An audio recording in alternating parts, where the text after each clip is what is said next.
So we've got the camera running here. I've also got a little camera now. I'd like to just say a couple of words that filming prisoners of war, although Aidan is, I will say this as it is, a mercenary.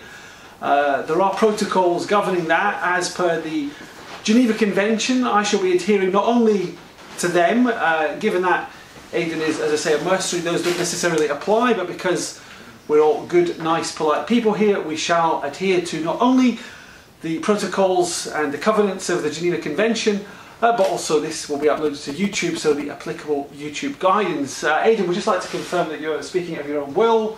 There's not going to be any pressure or anything like that. You are fed, watered. Basically, you agree to. Yeah, I agreed to this. I asked for this. So this is of your own will. Yeah. And there's not going to be any coercion. Your answers should be taken as your truthful representation of your actual position. There's going to be no exertion of any coercion or anything like that. Would like to pass on in the first case that your family have also been concerned about your sister Shannon Tyngate. Yeah. And so your mother, is it Angela? Yeah, Angela. Have also been very concerned about you. So that's been in the media a lot. From my side, I'd like to say that you're a lucky guy. I mean, this is basically a week in captivity, isn't it? Yeah, I'd say lucky, to say the least. Probably extremely lucky to be alive, considering the situation that happened in Mariupol.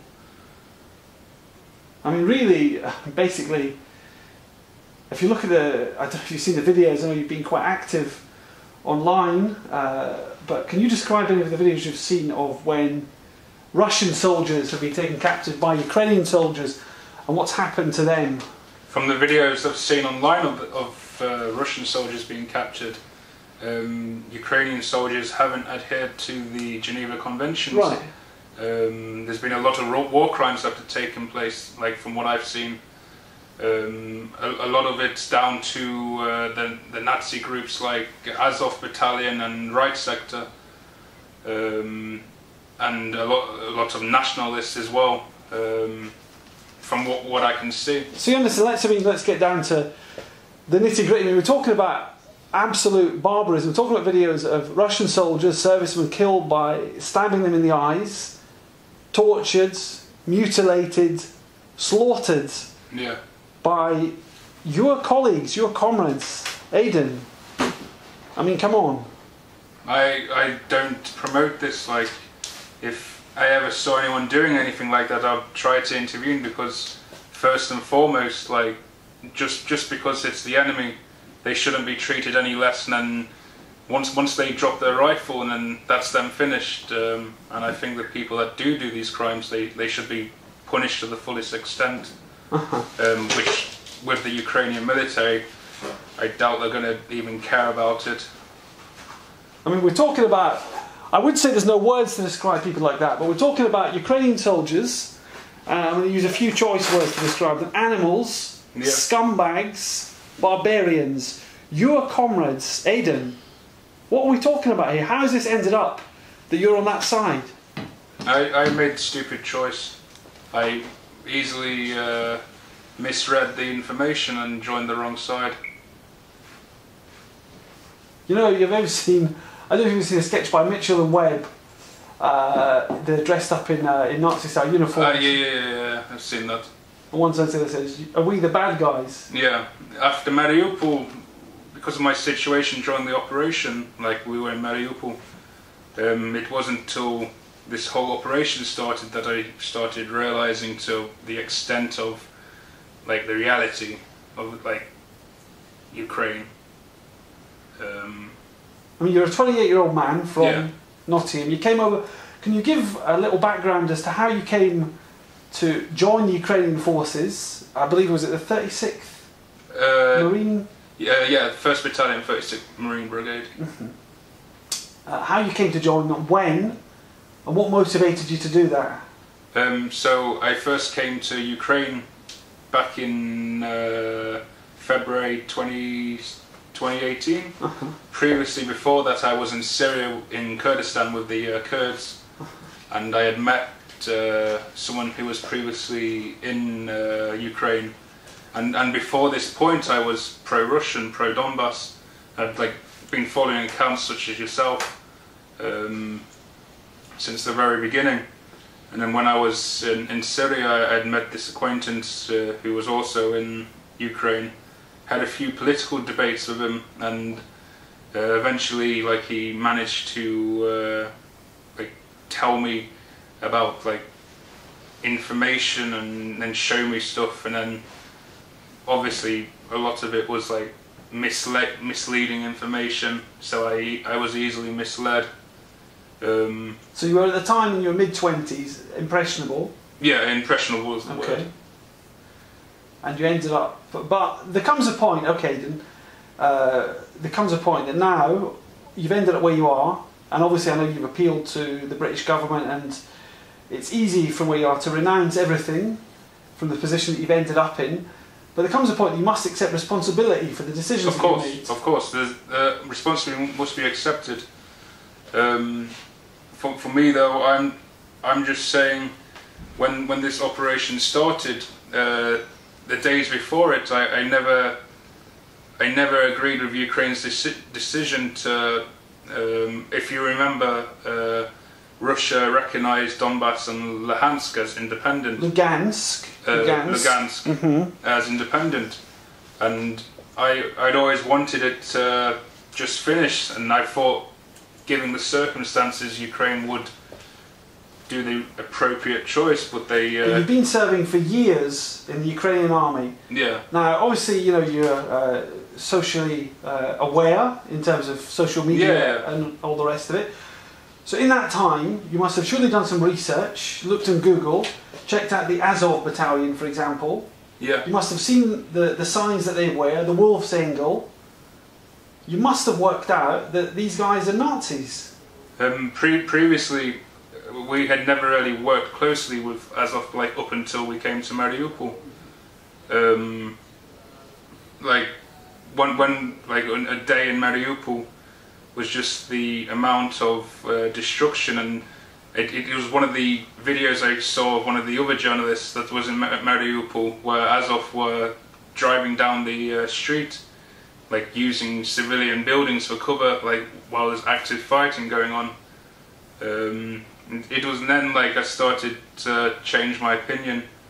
I've always thought they were like far right, but I tried to convince myself maybe it will change for the better. But especially after the base was taken, and like the amount of like Nazi paraphernalia that was like found there, like it's blatantly obvious, like they're just Nazis. I'm going to give you the opportunity then, from Brit to Brit, in your own words, your relationship now, and what should people in the UK know, and how should they relate to the Azov battalion, which is a battalion of the Ukrainian Armed Forces. Yeah. So for those unaware that don't follow the news or anything, Azov Battalion basically was created in 2014, I believe. Its leader, I can't remember his name. Andrei Belinsky. Andrei Belinsky. He's connected to like very like far right like neo-Nazi organizations. He stepped away officially, but like if you look hard enough, you can see like he's actually still in control. The majority of the members... They wear Nazi symbols, yeah, they chant Nazi salutes. They salutes, and the Azov... the wolf's angel. The wolf's single. They wear that proudly. A lot of the traditions they do is also traditions from like Nazi military traditions that they try to reenact. So surely at some point you've got to where you are, where you're in captivity, but you are lucky to be alive. There are going to be people watching this from all over the UK. Okay, so you've got to where you are, but surely there were so many steps along the way that you could have, of your own will, said, look, I'm not being part of this, I'm not fighting with what are, and I'm not putting words in your mouth, I'm simply stating objective facts, I'm not fighting with Nazis. Yeah, it's just, I just never came into contact with them until this situation came into play. I was hoping to like finish my contracts and go home, leave Ukraine with my wife, but this war happened because Ukraine doesn't want peace. Okay. So along the way, you then obviously are in service, military service. Can you describe your duties and your experience of combat and what exactly, and honestly here, what exactly you've done as a military, as a serving member of the Ukrainian Armed Forces? So for the past 3 years, first I was in 137th Battalion in 35th Brigade. I was in infantry for approximately five or 6 months roughly. I was gunner for Kepaveta. We didn't really do much because of situation on contact lines, so we rotated for a few months, and then I put a request in to transfer to the 36th Brigade 1st Battalion. Upon arrival I was put into Air Assault Company. We did some training, we did our jumps from helicopter, and then we rotated to the front line annually. And then last year I signed a year extension onto my contract with Mortar Company. Basically my duty was to prepare the mortars and then give them to the firer so they can fire it. So that's what I've been doing for the past 6 months. So for the past 6 months you've been preparing artillery, which has then been fired. Yeah. And where has that been fired? This was in the village of Pavlopol, like where we were stationed. So we were firing it at like enemy positions. And you say enemy positions, Aidan, you say enemy positions, but we're now in the city of Donetsk, where for the last 8 years Ukrainian forces have been shelling not enemy positions, but civilians. Yeah. Killing thousands of civilians, children, for 8 years. So you're telling me that you think that you were shelling military positions, and yet for 8 years your colleagues have been openly, and in fact glorifying and celebrating in shelling, in killing, in inflicting untold misery and suffering on the people of Donetsk. Yeah. As I said before, because we were mostly stationed in the south, like I never really knew what the reality of like the situation was up here. We were mostly based around the Pavlopol area. Once the first day of the operation started, my commander asked me to, well, they told everyone to go to like battle stations. I told my commander I'm not firing, I want to desert. He said, okay, you can go. At that time it was pretty impossible. So when did you say you wanted to desert? The first day of the operation. Uh-huh. So this is February the 24th? Yeah. And what motivated that? I didn't want this war. I was hoping previously upon the build-up, like something peaceful might happen, but that never happened. And then once we were pushed back within a day, we were pushed back to the village of Zara, I think it's pronounced, I'm not sure. Near Mariupol? Yeah, north of Mariupol. And again, I asked my commander, like, I want to leave, like, can I leave? He said, yeah, you can leave. The only problem was that I couldn't find any transport to leave. So what motivated this? You've been serving for years, and then you want to leave, but then you keep fighting on. How did I just can't quite believe that, probably, if I'm being honest. So up until like 6 months ago, I signed a new contract, like for 1 year extension, because my wife is in Mykolaiv, and at that time I didn't realise we'd be doing another rotation because we'd literally just come back from one like 6 months before. So as far as I was aware, we would be doing like guard duty and like training in Mykolaiv. Uh-huh. And then after like 2 months, my commander told all of us to get ready to go for rotation. So then that happened.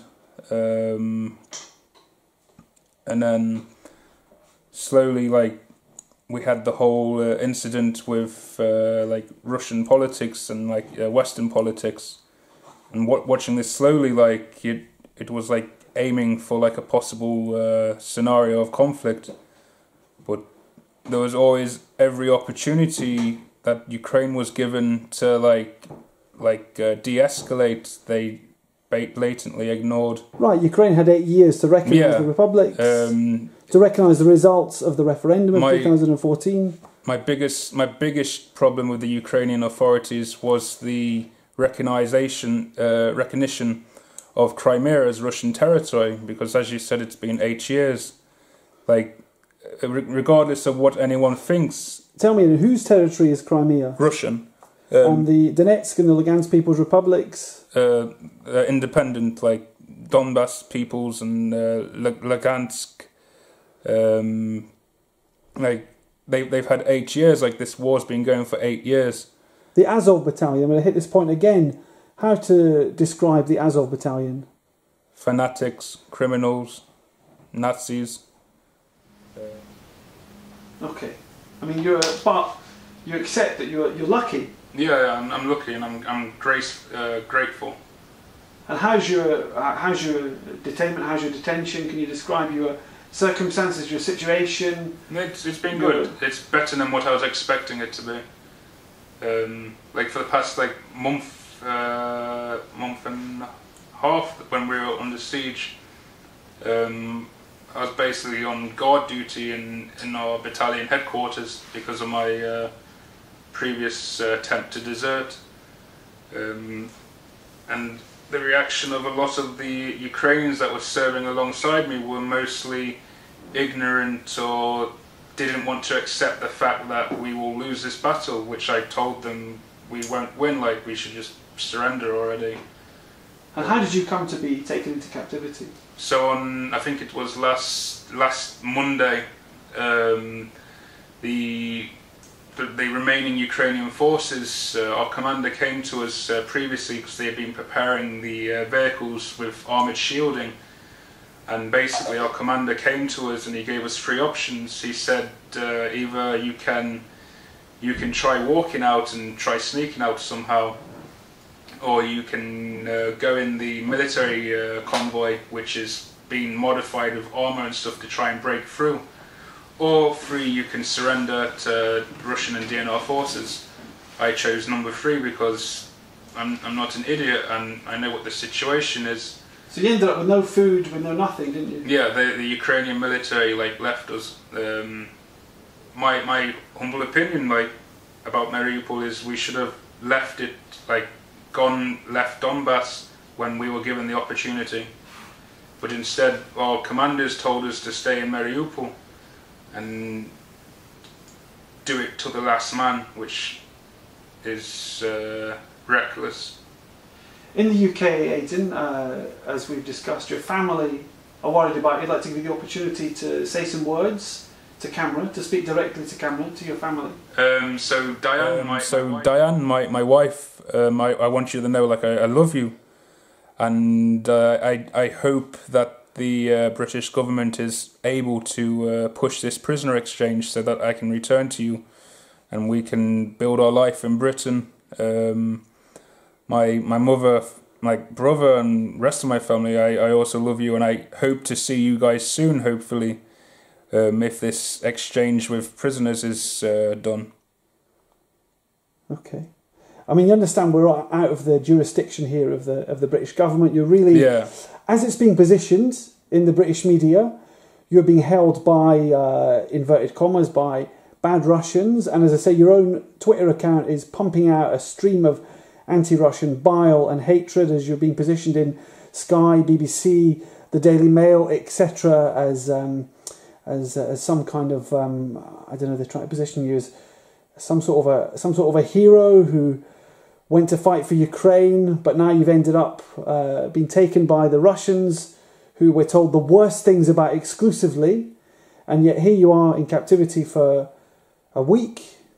You look absolutely okay to me, in decent health. Firstly, for people that say I'm a hero, I'm not a hero. I tried to desert. That's not something a hero would do. Secondly, my treatment's been good. I've not been beaten or anything. It's it's been better than what I actually thought it was going to be. Like when we were surrendering, I was scared to death of like what might happen. I thought I was going to be lined up and shot, but it's been quite the opposite. Like we've been given food, water, access to speaking to journalists. I had asked previously to speak to Western journalists, and they went through with that and brought journalists. They brought Italian journalists, and Graham today. So I'm deeply thankful for that. And particularly as well, I think, Aidan, to just compare that, I'd like to, I think, really to get your thoughts on the fact that your colleagues, the barbarism, the brutality towards Russian prisoners of war. Well, an interesting point is, let's be honest here, let's say things as they are, that your family have appealed for Russia to adhere to the Geneva Convention. Technically, you're a mercenary, so that doesn't apply to you. However, you're still being treated well. You're here, we're speaking, you're fed, you're watered, etc. Well, on the other side, we've seen Russian servicemen butchered, tortured, slaughtered by your colleagues, your comrades. I mean, how does that make you feel? It annoys me, like, because I did believe in Ukraine, but as I said, like after all this, like the real reality of like what's behind like a lot of the people who seem nice, the reality of their actions has been shown, and they're not as good as they say they are, especially with the videos that we've all seen. We're talking about evil here. Yes, this is like stuff that the comparable to the Nazis did when they would capture like prisoners. And who for you is Stepan Bandera? Fascist. I don't like him. I've always believed he's a fascist, and I could never really grasp why Ukraine wanted him like around. Did you ever take part in any of the chants, any of the Slava Ukraine, or any of these neo-Nazi fascist chants that they use? We use in the military. They use Slava Ukraine as like a national greeting, which was used in World War II by the Ukrainian Insurgent Army, also Nazis. Yeah. So we use that as a greeting in the Ukrainian military. How do you feel about that now? I don't want to use it anymore. For me, after this, like I have no care for Ukraine. Like, and let's break it down, Aidan. In the United Kingdom, in the British media, it's categorically delineated down the lines of the Ukrainians are the good guys, the Russians are the bad guys. Tell me, from one who now has experience of both sides, what's the reality? Ukraine's not the good guys. If Ukraine was the good guys, we would have left Mariupol. Our commanders would have told us to leave Donbass. In realistic terms, they would have told us to pull back to the lines of, I think it's Zaporozhye, and just allow the DNR to take Mariupol and the cities peacefully. Instead, they told us to stay in Mariupol, and now if we look at Mariupol, it's no worse than Stalingrad. And do you know that there was a referendum in Mariupol in 2014? The people overwhelmingly voted to join the Donetsk People's Republic, but for 8 years they were held basically captive by the Azov battalion in a reign of terror. Yeah. I'm not putting words into your mouth. No, I know this. I remember seeing this. Constitutional facts. And again, Azov's influence in Mariupol was massive, like in terms of like military support that they received from the state. It was actually during this operation we actually got to see how much support they got. I saw brand new American armoured Humvees that had obviously been given to Azov instead of like the regular military. And who were these guys? Describe them to me. These the Azov. The ones I'd seen when they came by. We had a few instances where they came by with the commander to speak to our commander. They looked the typical like hooligan, like sort of like build, tattoos everywhere. There was a couple of Croatians with them, and they didn't seem like they were the normal kind of like nationalists. They seemed more far right because they had like patches with swastikas. I tried speaking to one and he just like laughed at me because I was in the Marines. Again, all over the world, Aidan, people are they're being, even in the case of the British government, there is of course a law that, I mean, you're a British citizen with also Ukrainian... I'm in process of Ukrainian citizenship. You're a British citizen? Yeah. There is a law that British citizens should not take part, obviously, are forbidden to take part in conflict. However, in the case of Ukraine, everything has been waived, it's a free-for-all, and even in the words of Liz Truss, you've been encouraged, men from the UK have been encouraged to come and take up arms fighting on the Ukrainian side. What would you like to say, not only to the UK, but to those from around the world thinking of coming, or rather going to Ukraine, because here we're in Donbass, this is not Ukraine, this is the Donetsk People's Republic. What would you say to those thinking of going to Ukraine to take up arms on the Ukrainian side? Don't do it, you'll be used. Obviously, to the person that will be viewing this thinking about going, like, you'll be thinking like it's someone putting this into my mouth. But I tell you, like, now, like 100%, like, if you go, you're an idiot. Like myself, like, we were used, we were easily tossed aside when forgotten about. If there's people that think they're going to be coming out to be the hero, like, don't even think about coming out. There's no point. And the British government need to stop, like, I can't think of the word. Stop supporting like citizens to go fight alongside the Ukrainians. These are all words, in fact, to get that point again of communication. Even your own Twitter account, it's not you that operates that. No, it's very active. It's operated by a Canadian, like one of my old like Canadian friends. I just gave it to him because I trusted him to like run it, but like. Because that's come out now with a virulent stream of anti-Russian. But I've told him before, like to stop posting like the anti-Russian stuff, because even when I was like running it, I hated the like it's not us or them. It's like with the same sides. Like, we should be treated like non-biasedly when we're reporting stuff. But yeah, I haven't had any. And to your countrymen, Aidan, speak to people in the UK as they look at this. What should they think of? I mean, to me, I'm going to say it as it is. Yeah. And they're not going to. You're a man that's made a massive mistake. In fact, let's take that point. It's easy to speak words and words. You're now lucky to be in a place that your comrades have been bombing for 8 years, killing untold misery and death here in Donetsk. From those who were in the same flag that you were wearing We'll state a fact here, Aidan. It's obviously not a nice one to state, but the penalty in the Donetsk People's Republic for being... You're a mercenary? Yeah. Do you accept that you're a mercenary? Yeah. What are you, Aidan? A mercenary. Okay. It is a death penalty. Can you give a reason as to why that shouldn't apply to you? I can't think of any like good logical reason other than to spare my life and exchange it for someone that's in Ukrainian captivity that could return to their family. So I think that would be one of the good reasons to keep me and exchange me for someone such as Viktor Medvedchuk, so he can return to his family. Okay, and what would you like to say?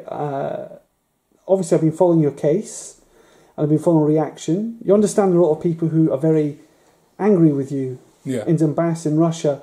I'd like to look to camera. What would you like to say to the people of Donbass?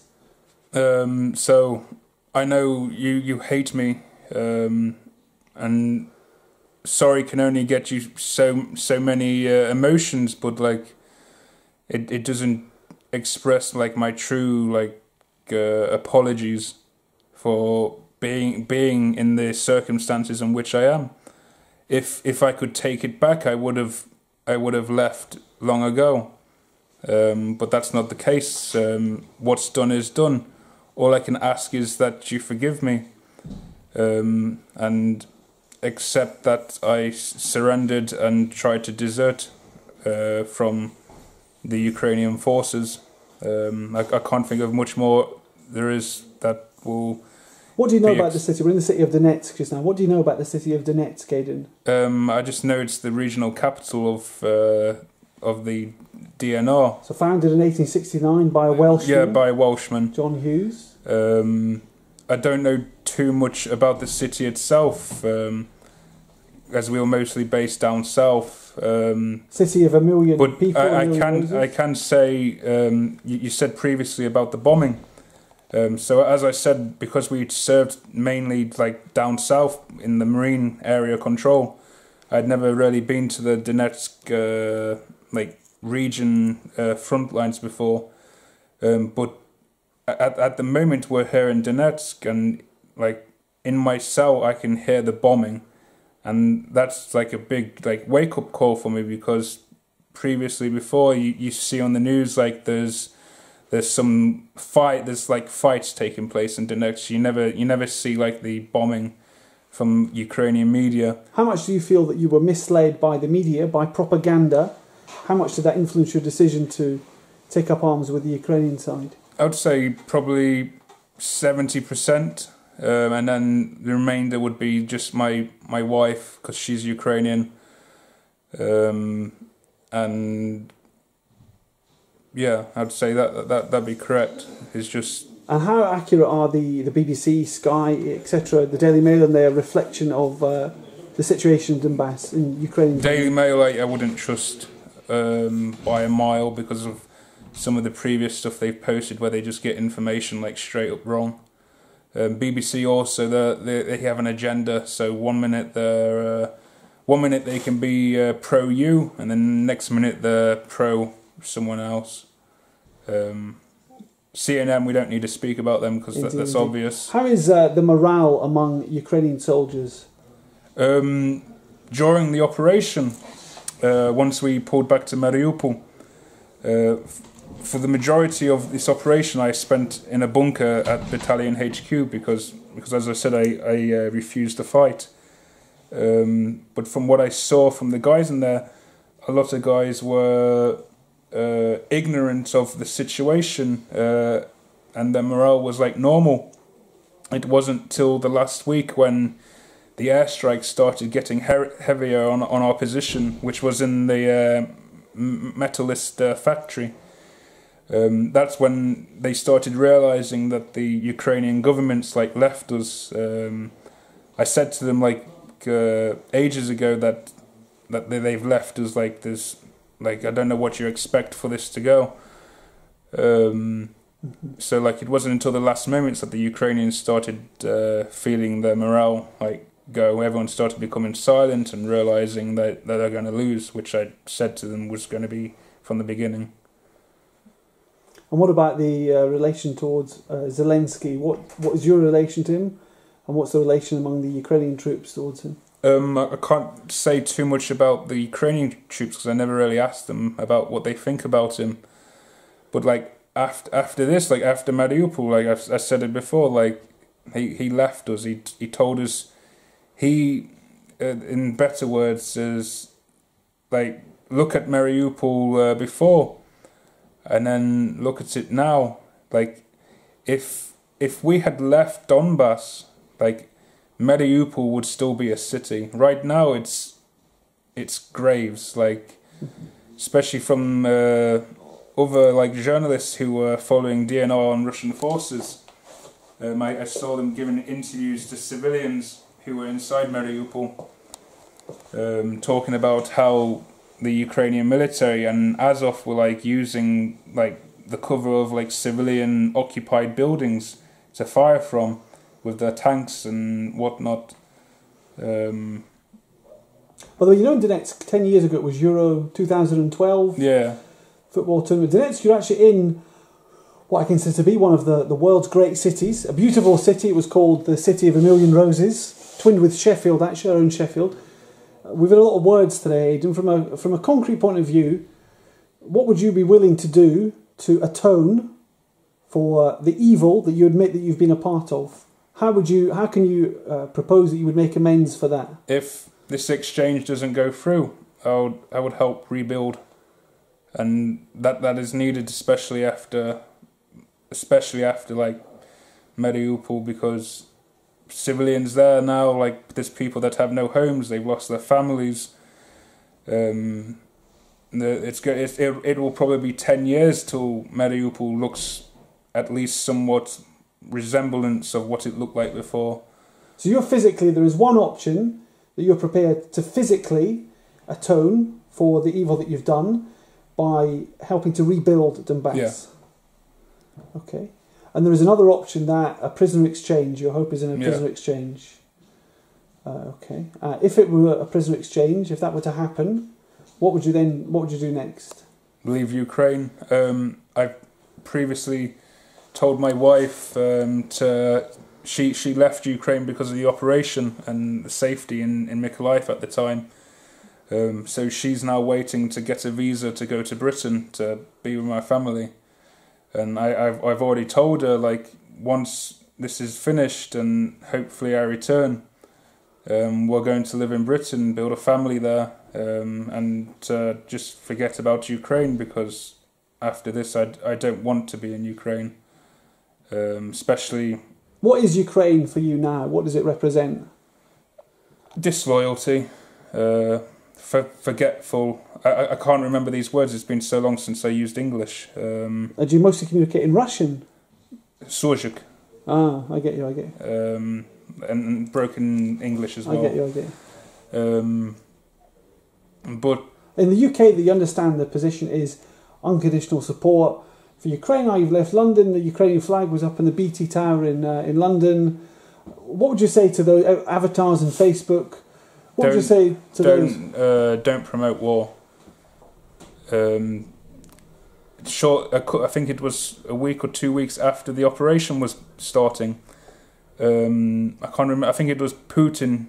President Putin proposed a peace deal to President Zelensky. It was 2 weeks after, wasn't it?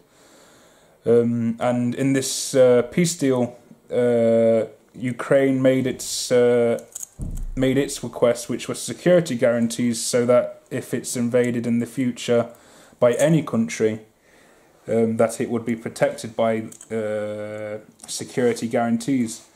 And Ukraine picked its security guarantees. Russia said, okay, that's good. But then where the issue came from was that Ukraine refused to accept that Crimea was Russian.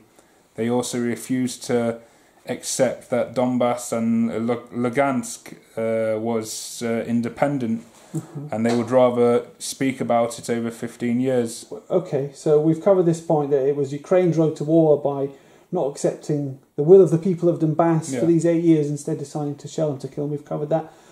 Okay, let's go down the road of there's a prisoner exchange. You're freed. All the media, because before you spoke to Sky, etc., and all the rest of it, they covered you. You were, the Brit fighting for Ukraine, along with Sean Pinner, who's also in captivity. Let's go down the road of a prisoner exchange. Are we going to see you in future renouncing everything you've said today, saying that I was forced to say this? It was dreadful. The Russians are, all of these bad things that the media like to hear. Are we going to hear you, walking back what you've said and saying that you were coerced or forced to saying this? That's not your actual position. I'd like to categorically, to really delineate what your actual position is without any pressure or coercion. And that's something that is going to be there as a record of facts, because we don't want a situation later on where... Yeah, I understand. No, after this, I'm done. I have every day to think in my head mentally about what has happened, so I have time to reflect on it, and there's not a part of me that wants to do anything with Ukraine anymore. For me, I'm done with them. Like, I'm just going to go home, try to build my life with my wife. For me, that's my main priority. I don't care about anyone else. Like, for me, and you accept it if that happens. How lucky you will be. Of course. Compared to some of the other people like that won't return to their families and stuff like that. Eternally grateful that I'm still alive and given the opportunity to be exchanged, compared to some others who probably won't have that opportunity or don't have that opportunity. You've got a tattoo that says "Happy Days." Yeah. So as you're now, I guess, hoping in the future, what would you like to say to? You mentioned the British government. What would you like to say to Boris Johnson in terms of his unconditional support of Ukraine, and what would you like to say to him? So Boris Johnson, if you're watching this video, obviously you're aware of my situation and the situation in this area. Firstly, I'd like to say is help end this war, and I don't mean like militarily. I mean like help it be achieved by peace. 8 years is a long time for war, and with the new edition of this operation, we need to help finish it so civilians can return to their lives without the threat of bombs. And how should it be finished? On what terms? I think what we said before with like what President Putin presented, I think that was a reasonable agreement. It's reasonable that... so Donbass is independent? Yeah, Donbass, Lugansk and Crimea is recognised as Russian territory. Okay. That's a reasonable request. I can't see why they wouldn't accept that. Okay, we're almost gonna finish up, but I will finish in the last point. Wait a second. Now I'm gonna get, for speaking to you, I'm gonna get a load of hassle. Yeah. A load of stick from people, saying that the terrible, the evil, Kremlin propagandist, Yeah. Glenn Phillips, interrogated, poor Aiden, etc., the horrible, I'd like to say from your side, we've chatted today from a Nottingham man to another. How's it been for you? And it's good. I just want to point out he didn't get called to me. I asked, I knew about Graham. I asked to speak to him because one, he's British and he's also a Nottingham lad. So it was me that asked for him to come interview me because one, he's English and I know some of his work. But yeah, don't just jump on the bandwagon. Look into the interview that we're doing now. It's legit. Okay. Can I add one more about the exchange for Boris? Absolutely. So Boris Johnson, this is my second request that I need you to listen. The DNR authorities have given the chance for us to be exchanged, and all they ask is that we are exchanged for Viktor Medvedchuk. A couple of days ago, his wife Oksana Medvedchuk made an appeal to Boris Johnson to exchange me and another British mercenary called Sean Pinner, so that Ukraine can release her husband so he can return to his family. If this is not possible, then they would happily exchange us for another Ukrainian captive in Kiev who will have the possibility of returning to his family in exchange for us to also return to our family. Okay. And we're going to wrap up. Is there anything else you'd like to add? We've chatted for the best part of an hour. Is there anything else you'd like to say, your final thoughts or words? That pretty much sums it all up. I can't think of too much apart from how basically we were just left by our military. Did we cover that? Yes. We've chatted a lot now, and time for you to rest. I think that covers Rest and relax, I think, a little. Yeah.